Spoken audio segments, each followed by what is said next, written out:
Hello, this is Dane Rose with Mystical Landscapes. Now, you don't have to watch this full video. You're welcome to just give us a call and we'll give you a free design estimate, and you don't have to become the expert. However, if you're interested in doing a project yourself or want to come into the project knowing a little bit more about your choices and the pros and cons of different decisions, this relatively short video will give you a lot of information that I think you'll find helpful. The first decision that you need to make is whether or not to do a prefab or a custom water feature. Now, the benefits of a prefab, which comes in many different forms, are installation ease. Something like this can be set up in an hour, where something like this might take several weeks or even a month to install on this scale. Something like this will be in the $200 to $2,000 depending on the style and type of prefab system, whereas something like this will be in the $20,000 to $30,000 if it's done over several hundred square feet like this. A nice feature if you're a homeowner and don't have a lot of time is you don't have to deal with contractors on a prefab. They're also relatively low maintenance, and if you're buying them for the sound, you can listen to them in the store, which is definitely a benefit of buying local as opposed to online. On the other hand, it may be nice to just point at a picture, describe what you want to a professional, and just leave them to do the work without having to go out shopping, etc. So one final thing is custom water features like this are able to have fish and plant life, where those are not typically incorporated into a prefab. Assuming you're going with a custom water feature, one of your questions will be whether or not to install a skimmer box. And what this does is, you can see it right here in this picture, is it houses the pump, it houses a filter, and it skims some of the leaves and stuff off. The water comes in right here. And I install all of my custom water features with a skimmer box because it keeps the pump clean and easily accessible. And this fiberglass lid that looks like a little rock, it's right here. It makes it very easy to get at the pump and do any maintenance without getting wet, and it preserves the life of the pump. I also really dislike seeing all these rubber hoses and things that run in and out of a pond that doesn't have a skimmer box. Another choice that you need to make is whether to go with chemically clear or biologically clear water. In this water feature that I installed here, you can see plants, and there are little mosquito fish in there, and so that's one way, and the plants certainly add a nice touch. In this other water feature that I installed, there are 1 to 2 chlorine tablets a month that are simply placed somewhere in the fountain, and it keeps the water clean like this.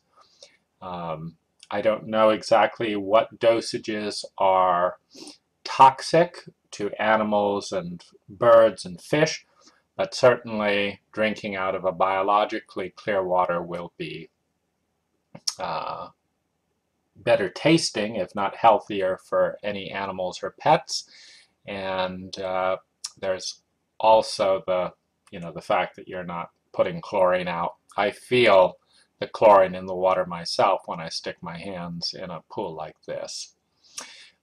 On the other hand, you do need to be prepared for a bit of algae and the water to be a bit scummy at times in a biological filter system.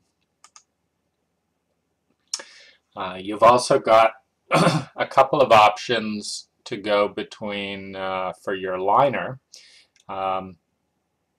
You've got a prefabricated, structure like this, and this is certainly easier to install as a homeowner, whereas something like this is a rubber liner that's custom. And so I'll go through the pros and cons. You've got ease of installation is really, and therefore if you're doing it yourself, lower cost is the one benefit of a liner like this.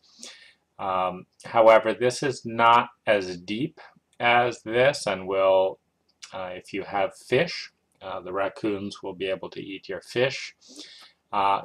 These tend to be small prefabricated filters also, so doesn't tend to be the space to line it with stone as you see here.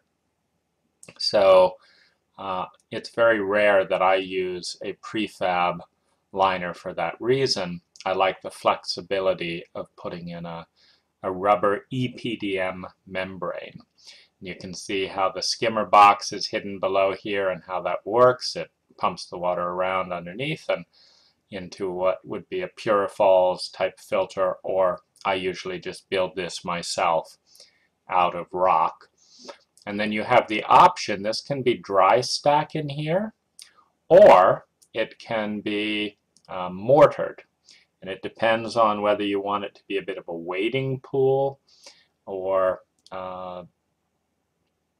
if it's purely decorative. Obviously it'll save some time and a little cost if you don't mortar it together. But I recommend a rubber liner under all pond liners, even if you do concrete, because concrete will eventually crack. These are 3 of your switching options for your 3 sources of power on a water feature. You have your submersible lights, which make a big difference in lighting up your feature at night. You've got a UV water cleaner that is optional for keeping algae down, and you also have the pump. And so each of these can be controlled all together or separately with either an indoor switched or house timer, a water or a light sensor combined with a remote, or a clocked timer. And so there's some pros and cons to each of these. The location is one of the most important things that you have to consider. And I say that because water features tend to be one of the highest cost items per square foot to both install and maintain. And so you want to get a lot out of them. It's no good spending 5 times more money per square foot for a water feature that you stick off in the corner and is not viewed, and then doing something cheap near the entrance that you're going out of every day. So entrance areas are great, as well as areas near main frequently used patios, and also areas that can be seen from the main windows, particularly at night. These are all great. Another good place to put a water feature is between you and a sound that you don't want to listen to, such as the highway or noisy neighbors. Water features, you can get pumps, like the pump on the last page was just a 45-watt pump. So you can get low-watt pumps for very small features. This is probably a 1 to 200 watt pump right here. And you can do most water features for between $5 and $50 a month. it's a fairly big water feature that you have the pump running 24 hours a day. That would take $50 a month. If you have it on a timer in a much smaller pump, it's very easy to just spend $10 to $20 a month power bill. Sound is very important, and this gets into how you build the water feature. So here you have a large mass of water going over rock and flowing. Here you have lots of small drips. And so I want to play you the sound of small drips here, which you can just barely hear in the background.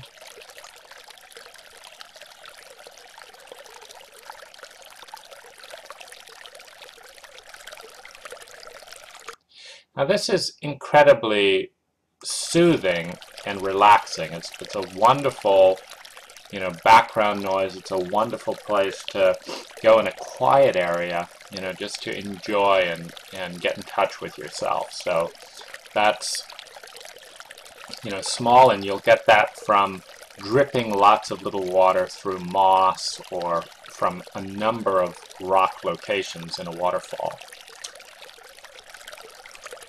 And then, just to give you a sense of contrast, here is a much larger body of water and much louder. It tends to be more energizing than restful, but that can be great. So it's important to pay attention to sound when you pick your water feature. And finally, water can be absolutely amazing. It can be art. It can, in a piece like this, you're focusing on the motion, the way it can play with stone and light, and it's just really a beautiful thing. I built a water feature for myself outside my bedroom window some years back, and I noticed that I went to some pretty exotic and beautiful travel locations, but I missed my water feature. Another client that I installed a water feature for gets in a little bit of a panic every couple of years when the pump needs to be replaced or something like that, because the water feature helps her sleep, and she can't get to sleep without her water feature. So they are immensely soothing, and so I want to wish you success on your water feature project. I've just showcased a few of the many different styles of water feature that I have installed or can install, and so I hope we can work together.